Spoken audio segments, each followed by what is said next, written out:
Now playing the Hook and Bridge podcast. I fucking love Kesha. I'm telling you, I'm the worst person to have a podcast. I can barely speak.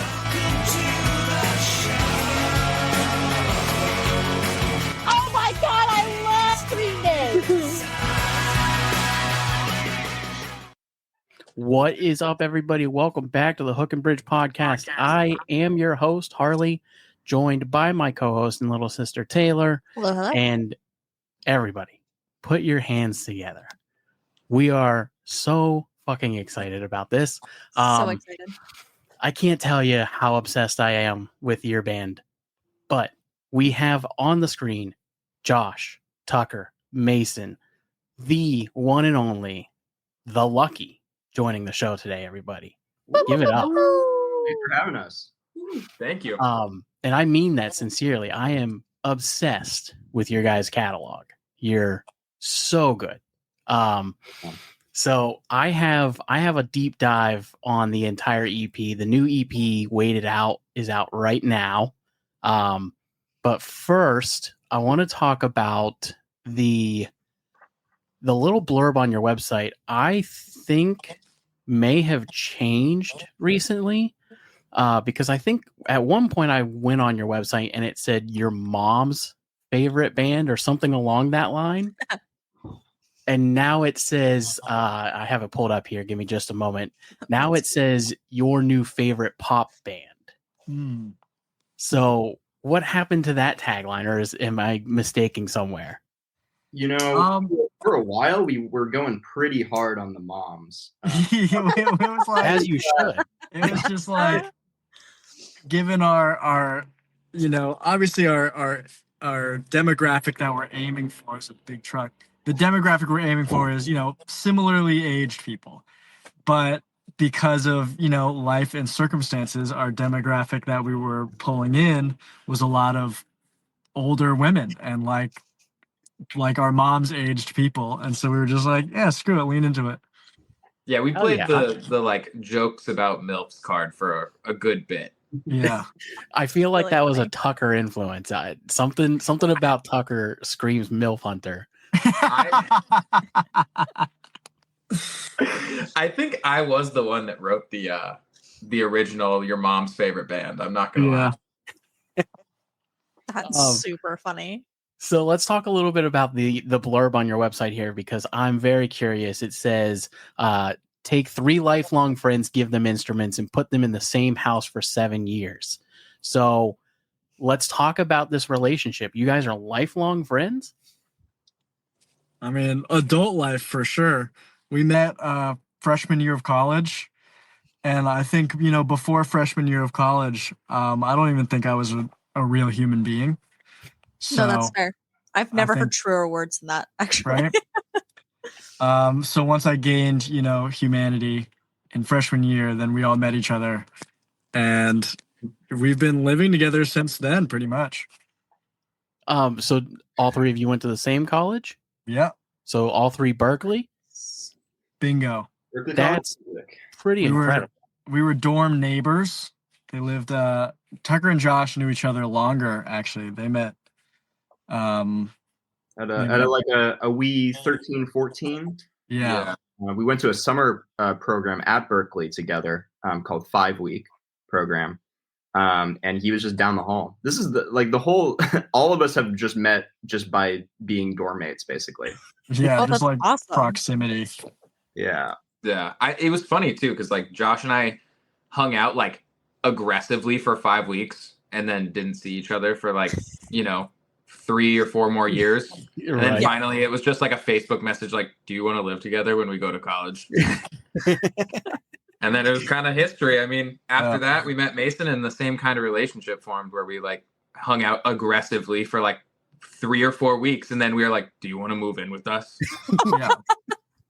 We actually to prove to our parents that we were old enough and mature enough to do so, we made a PowerPoint describing how we could all live together in an apartment It was together. like why we should live together. We met in September. We made the PowerPoint in October. Yeah. Oh, yeah. That's so. Did this become like a meeting? Did all of your parents come and you have to sit in like a presentation room and you have your little click button there? Or? We were working on them separately. You know, every parent wanted different things, so we had to hit all the points separately. Right, Yeah. right. Parents love a PowerPoint. They do. They really do. They really do. It comes down to facts. It Yeah. knows you, Everyone knows. it shows that you mean business, you know? Yeah. It's professional. If we had an Excel sheet, they would have been like, oh, well, Yeah. obviously these guys. Obviously, you guys should go do it. Yeah, I mean, that's professional right there. Yeah. Did you present like line graphs? Be like, all right, this is year one. This is what we're looking at, and Yeah, we were like, pop this is into how the much red. money we're saving. Yeah. The drinks are really expensive. Here's a chart of your stress levels, and it was going down. Yeah. Oh man, that's so funny. So the new EP is out right now, and I believe Tucker, are you the lyrist? Yeah. Okay. Mason guitar, right? Correct. And then Josh, your production and drums. That's right. Okay. I want to talk about the first song, Wait It Out. Let's start with the lyric side first. I don't want to wait it out for good things to come around. I don't want to waste my youth trying to prove something to you. Tucker, let's talk about the depth of the song and who exactly are we saying this to, right? Yeah. This is a very interesting one for me. Yeah, I think when I was writing it, I was feeling like obviously a little bit of like anger and like resentment towards just like trying to be a musician and how like sometimes it's looked down upon like pretty heavily. And I just didn't want to like, I feel like every time I'm trying to justify to people like what I do for a living and like what I want to do for a living, they're like, oh, like that's neat. Like very cool. That's cute. That's a cute side thing. And like I just had this moment where I was like, both to like my parents and like people who kind of talk to me that way that like aren't in the industry, like it was just this kind of like come on guys, like I don't want to wait it out just to like for you guys to see that like what I'm doing is actually like valuable, you know? Right. That's interesting because I took it as a message to the industry. It felt more like oh, it partially is for sure. Yeah, it felt more like hey, I'm trying to prove. I don't want to prove to you that I'm worth it. Like I know I'm worth it. So yeah, that's like kind of how I took it. That's like a big piece of like I think what we've felt the last like few years too is just it's frustrating to kind of have to like prove yourself every time you're releasing music that you actually are like a musician. And I think that's the age of, you know, the internet. Everyone can be a musician nowadays. Yeah. Oh yeah, absolutely. Mason coming in with like the melodies and specifically going from, I believe it's on this track, the acoustic guitar into like this punchy, almost like jazzy, more distorted guitar. Mhm. What was kind of the influence you were going for on, are you trying to do more of a pop thing or push more towards like that metal side? I think with this one, we were working with our buddy Michael Danaeff, who's a very good producer. And he does a very good job with like pop and almost like hip hop production, you know?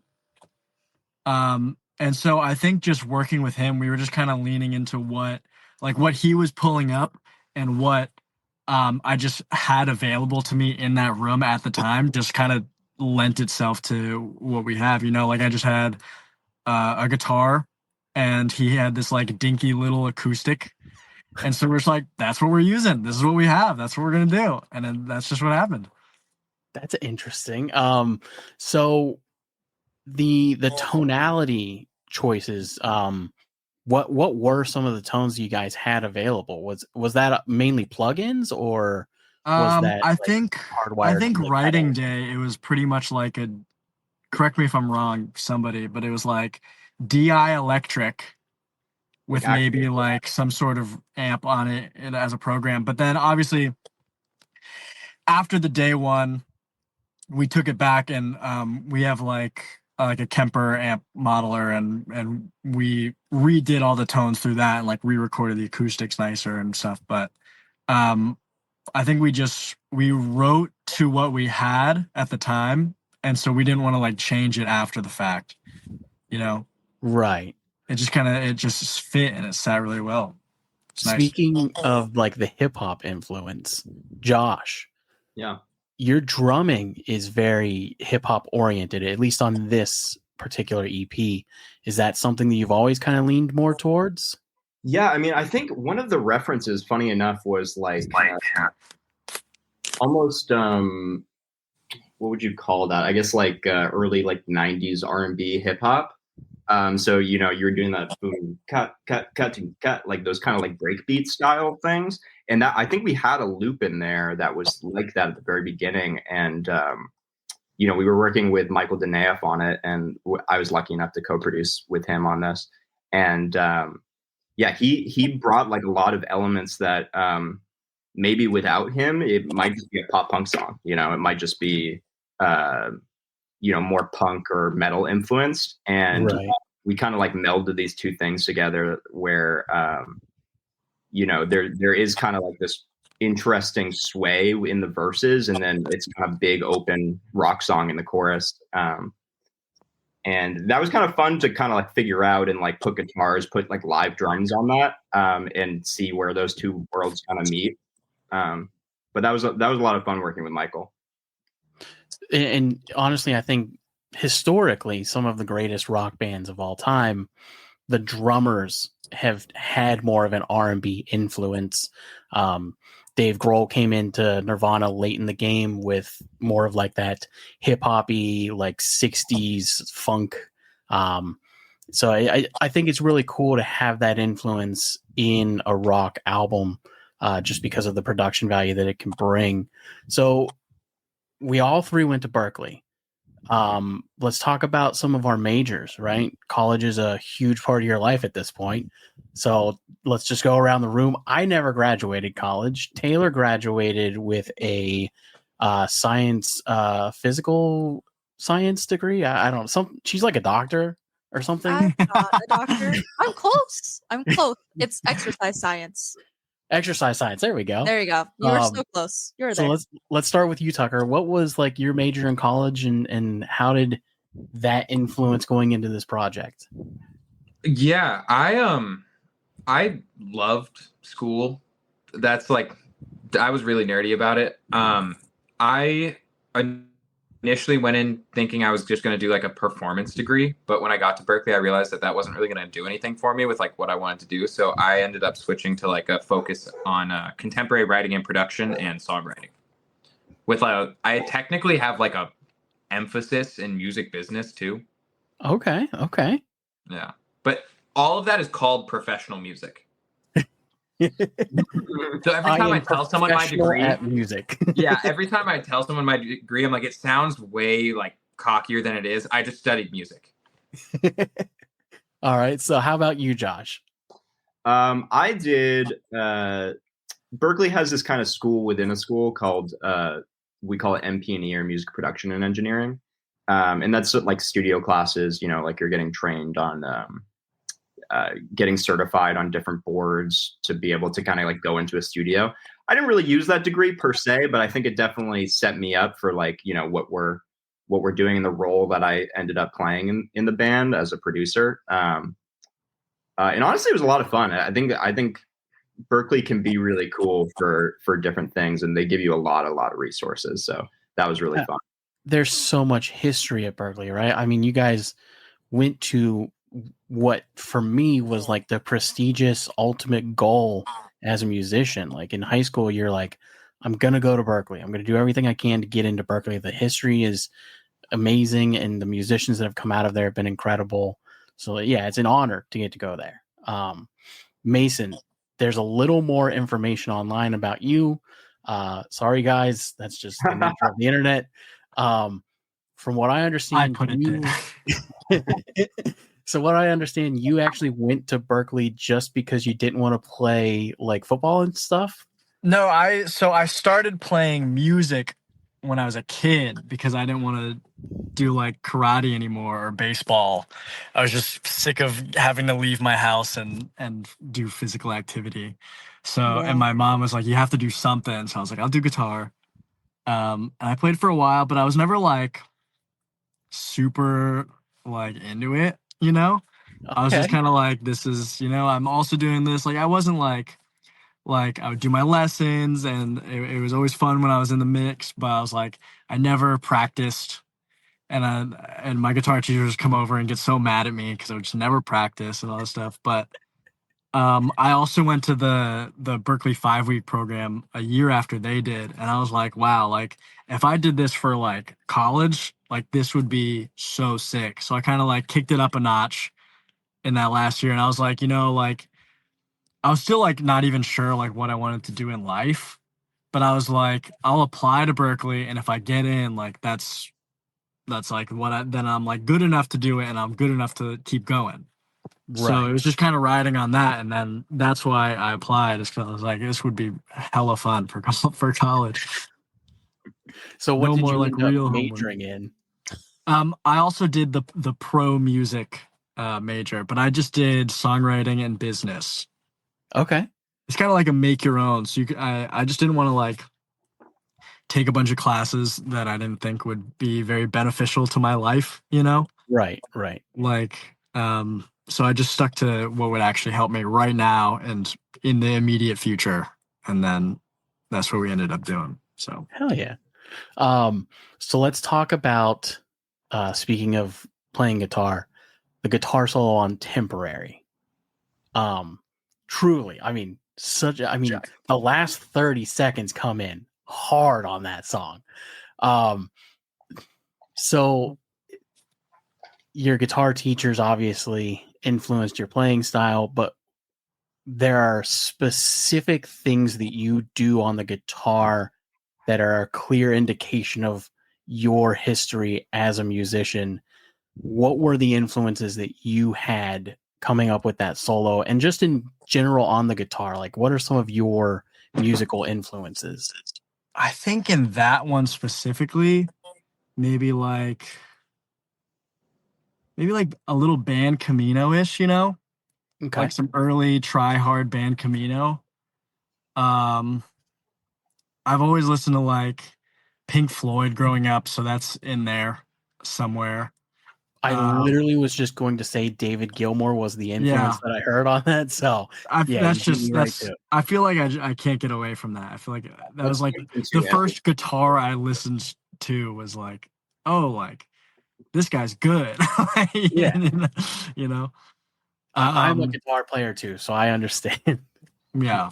But yeah, I think it was mostly just those guys, and then it was me and Josh just, and I think Tucker was there, and we were just like, I think it was like a couple takes of like what did we want to do, and it just kind of like happened pretty naturally, and then we just tried to refine it over a few takes. Mm-hmm.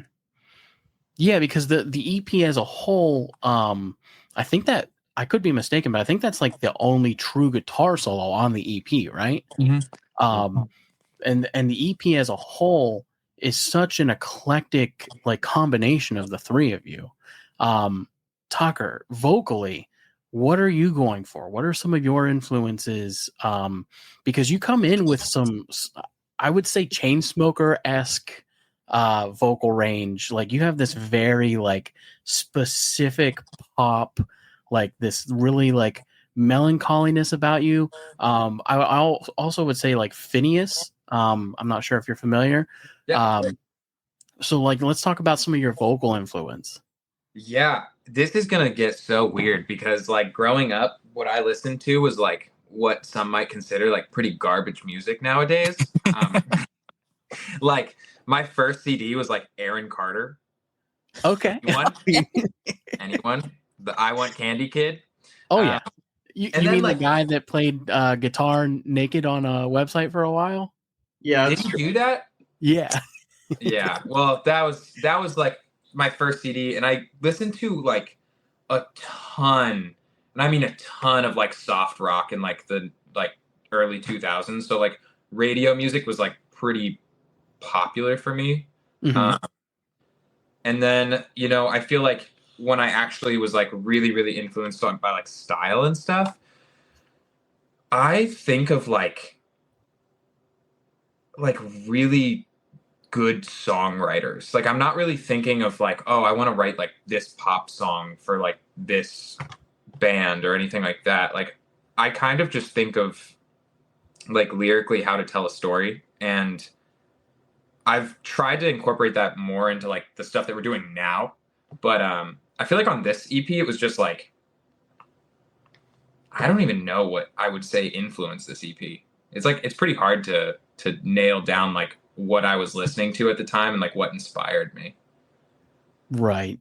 Well, I honestly, I think that, and I'm really happy that we caught you at such an early time in your career, but I think you guys are going to be massive.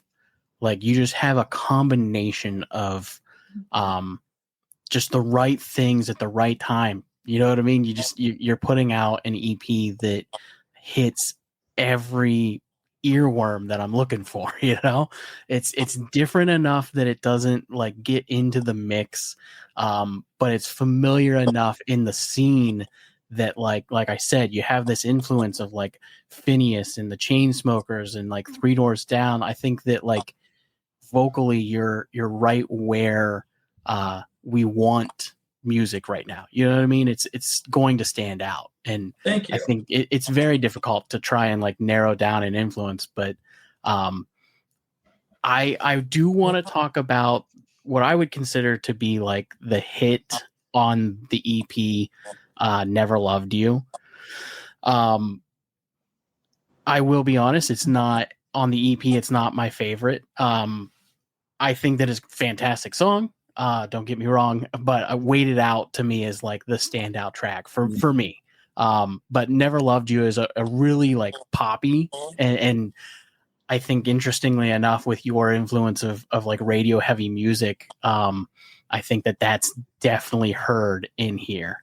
And then with your influence of like more heavier rock music, you can definitely hear that in the punchy chorus. The production side, I definitely want to talk about like, and I get not positive here. I don't know if this was you or if it was the producer that you were working with, but who kind of was behind the board on this track? This was a mix of both of us, but this was also a co-production with Michael. Both Wait It Out and Never Loved You were both a co-production, and we kind of had this idea at the beginning, like when we went into this session with Michael, we had this idea. I think Tucker had the idea of having a song that had highs and lows, in the sense of something that was like bashing and then immediately switched to just acoustic, and having that be in the chorus, in the hook. And so that's kind of what that song was based off of, is just kind of like that thrashing, like quarter note hits thing, and then immediately dropping down to a small section and then going back and forth between it. And that was sort of the production style of it. Again, it kind of has that like pop, hip hop little sway to it. Mm-hmm. And we definitely leaned into it a lot more than a lot of the other tracks. So I definitely think it's more of the pop hit right off of the album. It's very quick too, right? I think we're clocking in at like 2.5 minutes roughly. Yeah. It's a quick one. There's a line in here, Tucker, that I definitely want to talk about. You're going on dates wearing my clothes. So let's kind of talk about the writing process on this particular track. What does that line mean for you specifically?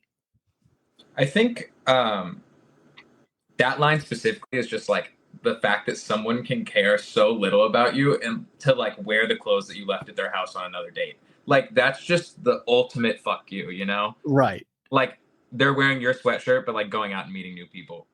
Tucker, who hurt you? I don't Are know. you okay? This is so funny. Everyone asks, they're like, your music is like so sad. Like who hurt you? I'm like, I don't know. I'm just pulling it from everywhere, you know? everyone. Like everything is influenced by something, obviously. A lot of times, like with this song, like I came in with the idea of the title and then the second line. So like, I wish that I never loved you, because I don't know how not to. And like the whole concept for me was like, I want it to be like, shout the first line, and then the second line is like internal dialogue. And then like third line is shout, fourth line is internal dialogue. That's why I wanted to do that like high and low thing that Josh was talking about. Yeah, and then like so the story here is like that's exactly like the biggest fuck you. I like that you have like that moment in the song where you're talking about bringing a box of stuff that they didn't even ask for. You know what I mean? You're going back just because you want to, and they're not asking you to bring any of it back. And then you go, and then you're like, oh, that's that shirt that I left here. Could I have that? And they're like, oh no, I'm actually going out with Tucker. You know? Yeah. It's pretty cool, man. I really enjoyed that line specifically. Just kind of stood out to me. Let's talk about shadow boxing. That's gonna be that's like the hidden gem It's on the definitely a album. secret. Yeah. Yeah. I'm not even going to try and break down lyrically on that one. Tucker, what do we got going on here? Again, yeah, it's a very sad album, but I think it tells a really beautiful story though, like throughout. So Yeah, guys, so this is such a complex, like lyrically written song. Even if you listen to like my own like solo stuff, it sits in this world of just like very internal dialogue. I feel like, and the guys are gonna say the same thing. If we were like in an interview, they'd be like, "Oh, that's so true." I just deal with a lot of stuff internally. So when like, I feel like this song is just talking about all of that internal like turmoil that I feel like I deal with on like a daily basis. And it's how it's kind of just like every day kind of feels like a me versus me thing. And sometimes it's for like other people's benefit because I'm making art out of that. mm-hmm. I felt when I listened to it that it was somebody going through depression and like their cry for help. Somebody like kind of going through that, like you're talking, kind of beating yourself up, or like the whole term shadow boxing, right? Like shadow boxing by yourself about something that may or may not happen, right? This internal, like, well, if this does happen, well, this is what I'm going to do, you know? So like, I felt like it was expressing that in a way to say like, I need help, you know? Yeah.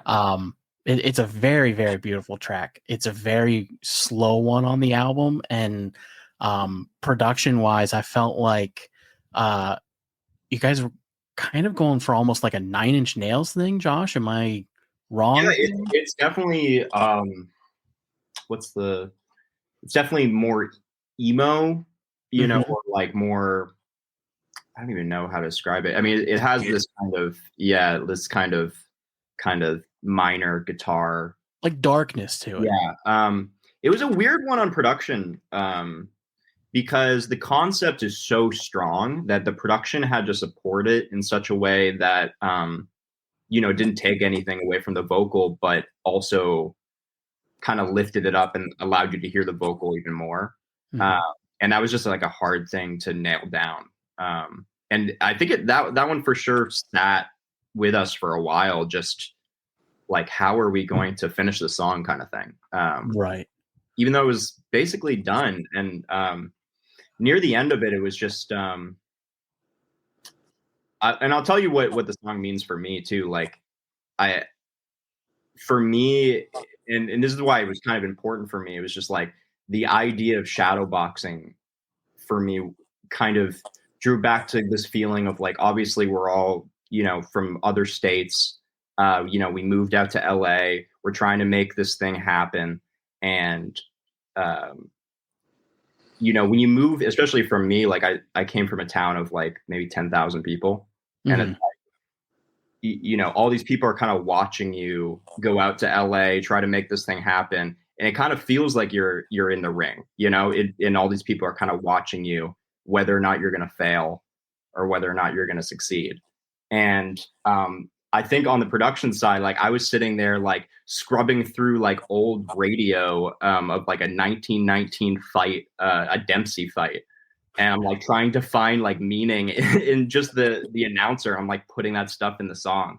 But yeah, it was just about how do we uplift that like inner meaning and allow the song to speak for itself. So. And Mason, that's kind of where you come in with like this stripped back guitar, right? I assume that you came in and heard the song and the lyrics and kind of crafted like a much darker side to your playing as well. Yeah, we actually one of the things that I think we just tend to do in general is like whenever we write, we're all there at like the same time. So like I think the guitar might have even come in like before the lyrics came in, you know? I just think we were like, yeah, we're writing some sad shit. Like let's do it. But I will say like I very rarely pat myself on the back, but that like chorus, kind of down section, the refrain is one of my favorite things that I've ever written, like for myself, Yeah. It's one of those things that I'm like, oh, I wish I wrote something like that. And then I did that time. So it felt good. Oh yeah. I remember Josh like sent me the recording too. Like once he had put in the ending track in where it's like, he has to fight even though he has nothing left to fight with. And I was like, dude, you nailed it. Like, right. Nailed, because that last line is like, I wish I could throw this. And I think it leaves it with that, like, I want to give up, but I can't kind of thing. And I think that little like blurb, it just has something uplifting to it that I think really, really drove it home. Yeah, I think that's kind of where that mindset of like dealing with depression and why I think the song is a cry for help is literally that last section of like, I want to throw this. I want to give this up, but I know that I have to be strong enough to carry on, but I need somebody to acknowledge that I'm like at the end, like at my wit's end here, So obviously the darkest track on the album. Tucker, you're a tattoo artist. Yeah. Let's talk about that for a moment. That was such a random segue. I like it. Well, hey, man, I like how hard it was. You're like, oh, by the way, this was really sad. Tattoos? Yeah, I'm just trying to lighten the mood. So it's honestly like I can tie it in. You ready? I'm ready. I have this thing where I want to cover my body in like words because I think the concept of like having tattoos that have like words all over them, so like poetry mixed with images, is really cool. And so I've been combining that with visual art, and that like collaboration is just really cool. And I didn't think it could happen, but I was designing things with my girlfriend who is also a tattoo artist, and we would tattoo me with those designs. And like a couple of them like blew up on her page. So I was like, okay, well I should do this then. Cause like, if those designs are doing well and people like that style, like I don't see why not, Right. Yeah, 100%. Taylor and I have an extensive background in the art of tattoos. Tattoos, yes. Okay. My dad, her dad, our dad. Our dad. I would say it's both of ours. Has been a tattoo artist our entire lives. Whole life. Yep. That's so cool. Yeah. So I worked in his shop. That was like my first real job from like 15 to 17. And it's a different experience, man. Just doing tattoos in general, it's not what people think. That it's not as simple as just tracing a line. Like there's so much that goes into it. Yeah. I would never do that.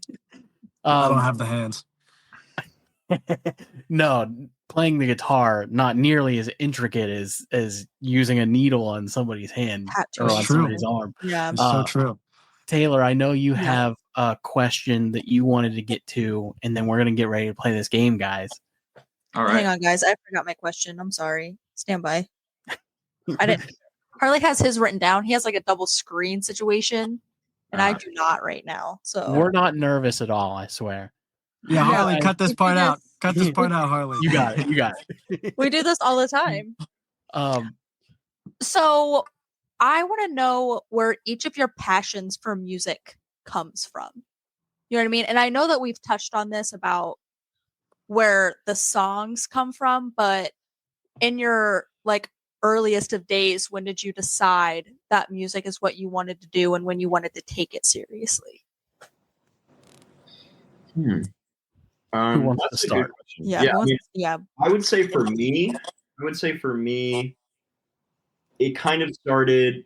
When I was around 12, 13, I was in my hometown, and I just started, as you do when you're starting to learn an instrument. You just like find other people who are playing instruments, and by around 15, I started being in bands, like playing. I was in like the kind of Providence punk scene at the time. And like I was dragging my mom to dive bars at the age of 13, like trying to talk to the promoter to let me in, that kind of stuff. I was just like in and out of bands, and then I started recording other bands, and I was like, I mean, I can't really do anything else, so this is for sure. Like, and I love doing this, so why can't I make a career out of this? And my parents were honestly just really supportive. They saw like, I clearly didn't care about my schoolwork, but I could do this really well, and I clearly cared about that. And it all started because they bought me Rock Band one Christmas. Honestly, Hell yeah. and I just, for some reason, everybody else wanted to play the guitars, and I just want to play the drums. So, Same.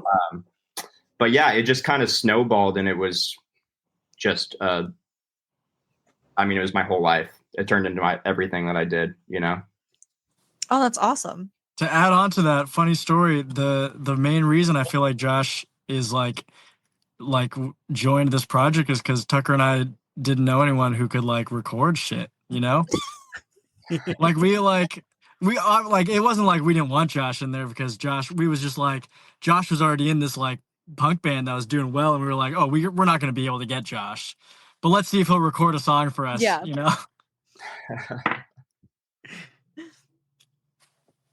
All right, who wants I'll to go next? next. I was gonna say, anyone I else? guess I'll go next. Don't want everybody talk at once. I forgot where you're going with. So I think mine kind of came from like experience, Mhm. My dad does music, and I was, growing up and kind of like following him around every now and then, and like summers as like my vacation was going to his work. And I never saw another job where you can just have that much fun and be with your best friends and like and there's this lack of seriousness, but like everyone was so like in love with what they were doing, and I was just like, whatever I can do to get to be a part of this world, I will do. And that's kind of where, so like even now to this day, I'm just like, how can we get this to where we can like only do this for our lives? And Yeah. do you feel growing up in that situation, not that it would be easier, but because you know how it works? You know what I mean? Does that feel easier? You're like, I have grown up in this. I've seen this done so many times that I can just go ahead and do it. Not so much. I thought it would be easier because when I was introduced to it, it was already there, Like Yeah. I didn't see any of the come up, I didn't see any of the work. Okay. So that part is like new, and that's my experience. And that's, whatever I'm experiencing firsthand is what I know of that.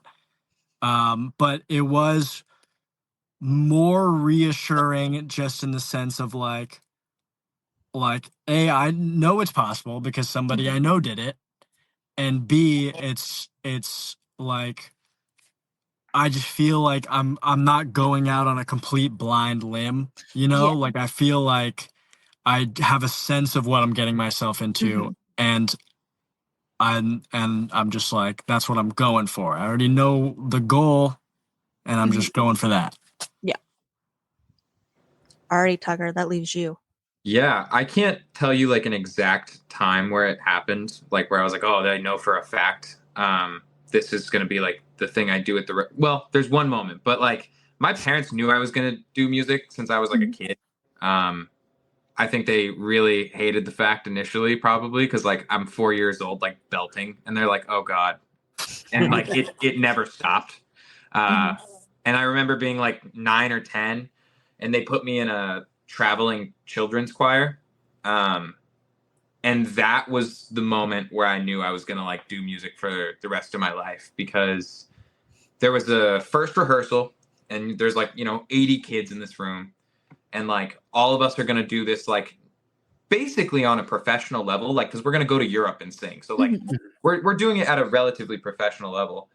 And I remember like didn't know how to read music, but I could sing. So they were like, all right, let's all sing together. And I remember the first time that like we locked in on like a song and like everything started blending like perfectly and like everything was in tune. And I was like, oh my God, like you can make incredible things with like people around you. Right. And I remember that being the exact moment that I was like, well, I'm not going to do anything else. Like I can't, because you can just, the feeling you get from like making music with like your friends specifically, like I think that's what makes this project so exciting for me personally, is like the fact that I get to do it with other people is just like the best. Right. That's incredible, man. Yeah, those were really great answers.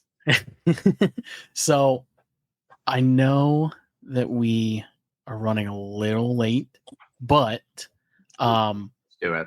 so this is the game, and we usually have names for these games, but I haven't had a chance to come up with one for this yet. So here's the gist of what we're doing today. I have changed album covers, and Taylor's not going to compete. It's just going to be you three. Your job is going to be to figure out what band or album, if you want extra credit, this is. There are several of these. Let's go ahead and see if I can make this a little bigger for you guys. There we go. All right. So this is the first one. Anybody have any ideas? This is an album now? This is an album. They span across all genres of music. Okay. This is not what it's supposed to look like. I have personally went in and changed this album. Gotcha. Did you do this? I was like, this is the craziest album cover I've ever seen. It's definitely, yeah. I went in and edited all of these. You can see that. It looks like one of the One Direction members, and then like I know, that's what I was getting too. That's what I was seeing as well. But hold on, they look like babies. well, they're children. Yes, this Naked is Brother Band. Oh, this is not the original picture. This way. Hold on, I can do this. Reverse image search. But it's not the Nothing same pops title up. either, right? Right. Yes. All of this has completely changed. This way. 4. That's a great. This is hard. This I know is I'm not fun. playing, and I'm glad because this is hard. This is one of my favorite things that we've I done know. on this show. I love Yeah. doing this. It's I don't know really if I- fun. We'll The take a first time hint. you did it though was easy. This is hard. Any guess at all? They're gonna take a hint. The hint is somebody has already said the band. Oh, it's Oh, One is it- Direction for sure. Right? It is One Direction. Yeah. Okay. That's there you go. so funny. Oh, that was really good, actually. That was good. I'm telling you, I got the far right when I was like, it's got to be One Direction. Yeah. Yeah. That's That's crazy really edit, by the way. I was like, they're babies. They're literal Alright. infants. All right. So Okay. this is the next one. Here. This is the fray. I Oh, also was man. thinking the phrase. This is Oh, the fray. yeah. Huh? You crushed that so Yeah, fast. no, we love the fray. We love our found stuff. me. I Found love me. This specific album is one of the most underrated albums in history. This Fantastic. album is so fucking good. Yeah, dude. The fray has done no wrong. They're so Agreed. good. All right. So yeah. All right. this I is just the- whipped that one out. Sorry. Wow. Great editing on that, buddy. That Yeah, was good. Yeah, that That was one really looked legit. good. Lana. That's Lana that's Del Rey. Lana. Lana Del Rey. That's our girl Lana. Okay. She's not bad. I prefer her covers that she's done. I think her covers are incredible, but this album is iconic. Yeah. You guys are rolling through these. Weezer. Woo! Uh, I can't believe we didn't get 1B too. That's awful. I can't I believe know. I how. love that One Direction took us the longest. Yeah, right. I also like your fake title too, Inhaler. Inhaler with the cats. I was pretty proud of that one. That's That good. was really funny. That's really good. All right, let's see here.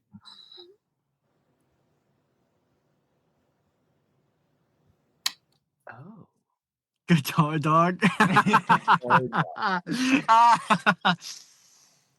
Guitar Dog.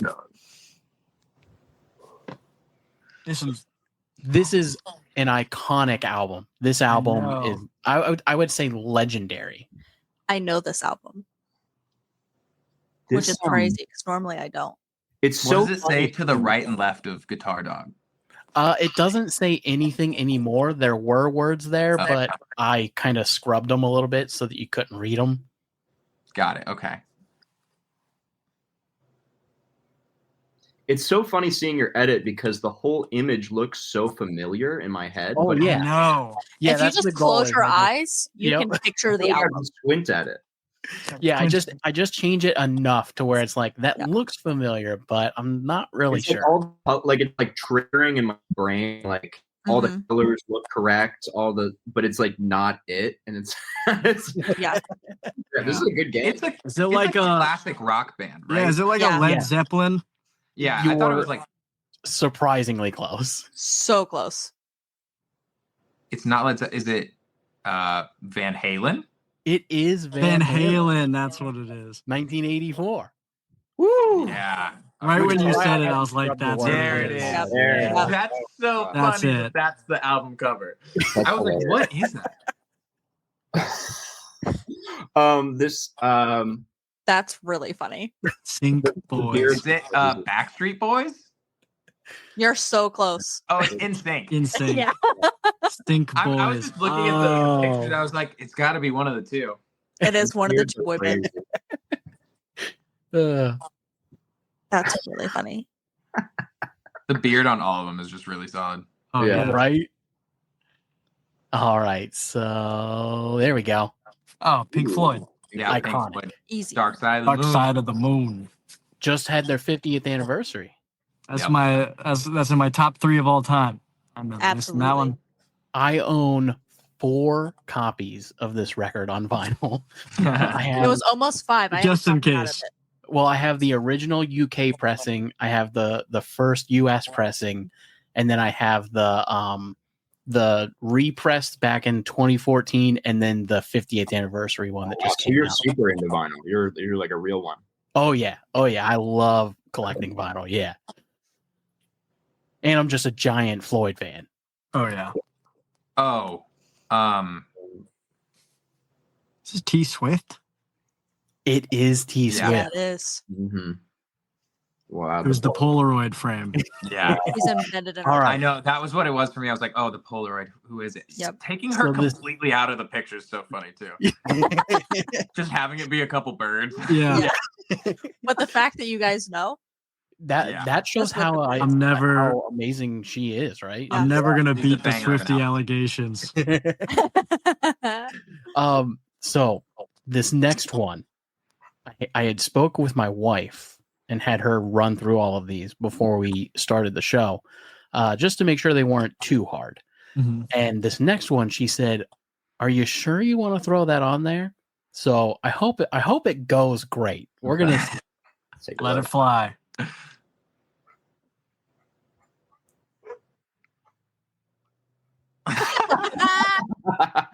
I Oh, look her. That's good. Mason, That's go ahead. really funny. Hilarious. Counting Crows. Creed. Oh man! Creed. Mhm. That's good stuff. Mhm. That's All right. crazy. That's crazy with the disguise. Yeah. Yeah, I wanted it to be like super, like not super edited, you know. Yeah. I pride myself. Hot Wheels 10, man. That's a funny good. ass name. That's good. That's a really good. That's a funny. good Hot name. Wheels 10. All right, and then we got one more. All right.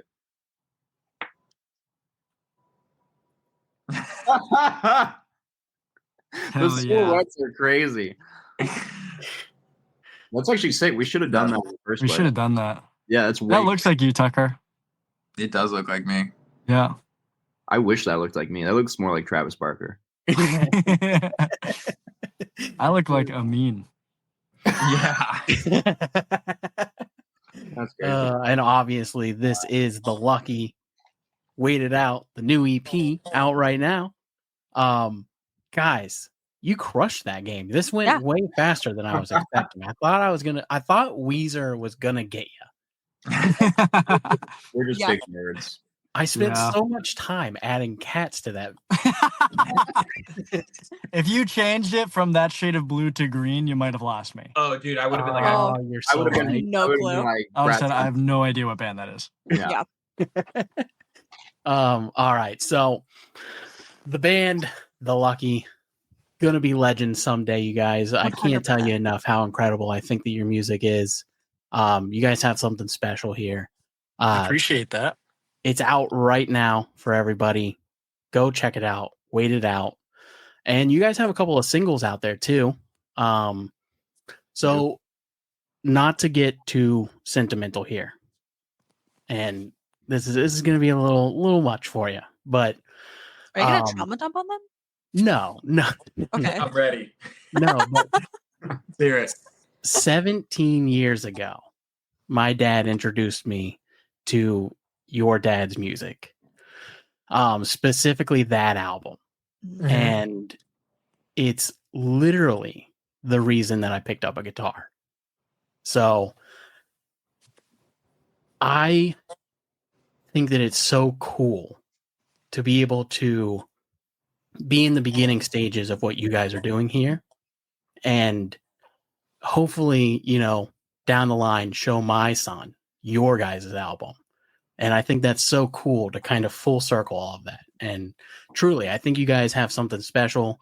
And I hope that 15, 17 years from now, we can do this again and just talk about how amazing the journey has been. Right. Oh, that's so sweet. Aw, That's Funny. awesome. That's very sweet. Actually means so Um, much. We're excited for that. All right. So what are we going to promote? I know that you guys have got to have something in the works, right? You guys got dates coming up? 2025? We got lots of stuff. Are we allowed to talk about stuff? I'll say that we will announce 2025 dates at another date. But just keep everyone keep their eyes peeled for new music, some new live shows. I think we're gonna try to hit 2025, harder than the year before, and just hope stay along for the There's ride. definitely going to be new music in the new year. Oh Let's just yeah, be for clear. sure. Yeah, I definitely need more. The EP is a nice little tease, but definitely need more. I hope that we can expect a full album out this year. Guys, thank you so much for being on the show. thank This you. has Hey, been thank you. So much incredible. You guys are welcome back anytime. Please have us back. The games Yeah, are so thank you. fun. Please, Yeah, that was great. Please Yeah. play a game with us again. Yeah. I'm gonna bring some for you. Yeah, we bring our own game. That's hilarious. Yes. that Can would we do be awesome. PowerPoints? No one has done that. You guys should do a PowerPoint. Yeah. Okay. On it. I want a PowerPoint. We're doing a PowerPoint. We I'm need- throwing in transitions. The Yeah. time that we Yeah. spent away, what we've been up to. Yeah. Yeah. Exactly. Oh, that would be Why awesome. you should listen to us, the PowerPoint. Yes. I love And make it a Yeah. whole hour too. Oh If yeah. each one of you Yeah, have yeah. a top. I'll buy a Yeah, laser yeah. pointer for this. Yes. Oh, a laser pointer. I was thinking I'm gonna get one of those big like flip boards, one Yeah. of those like dry erase flip boards. Yeah. We're gonna do a whole thing. I'll wear a suit. Oh We'll yeah, make it- we'll make a 100%. whole Oh thing. yeah. I'll get the clicker, the Yes. clicker that you stand on the other side and you click it from I'll afar. hire people to be sharks. We'll do a whole thing. This is great. I love it. All right, guys. Drive safe, Mason and Tucker, Josh. Thank you so much for coming on, thank you, and guys. I Thank hope you. you guys have a great rest of your year. And please come back anytime. We will. We'll Thank do. Hell yeah! We'll All be right, see around. you guys.